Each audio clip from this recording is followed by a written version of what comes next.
Македонската женска одбојкарска репрезентација ќе има настап на Медитеранските игри, кои од 21 август до 3 септември ќе се одржат во Таранто, Италија. Селекторот на македонската репрезентација Милош Гаврилој го објави списокот со 16 одбојкарки кои ќе конкурираат за настап на Медитеранските игри. Новиот список носи одредени промени, споредно со оној за Европската лига 2026, а една од причините е тоа што дел од помладите репрезентативки во истиот период ќе имаат обврски со 20 селекцијата во зонските квалификации за Европското првенство од 20 години кое се игра во 2027 година, па поради тоа не може да се смета на нив. Од поискусните играчи во тимот се враќа Тамара Танасова, додека изостана Теја Терзиевска.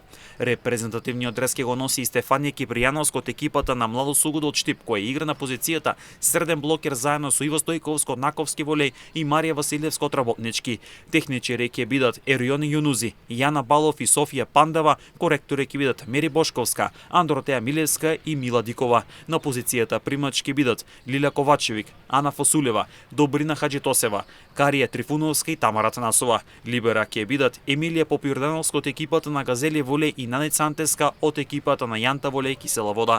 Првиот собер на репрезентацијата е закажан за 27 јули со почеток од 13 часот во Скопје. Македонија на Медитеранските игри ќе биде дел од групата Б со селекциите на Турција, Грција, Алжир и Косово, додека во групата А ќе се надпреваруваат Италија, Србија, Египет, Босна и Херцеговина и репрезентацијата на Сирија. Надпреварите од групната фаза се играат од 23 до 29 август, додека елиминациите и финалето се предвидени за период од 30 август до 1 септември. За женската репрезентација на Македонија, ова ќе биде втор настап во низа на Медитеранските игри, откако претходно настапи на игрите во Оран, Алжир во 2022 година.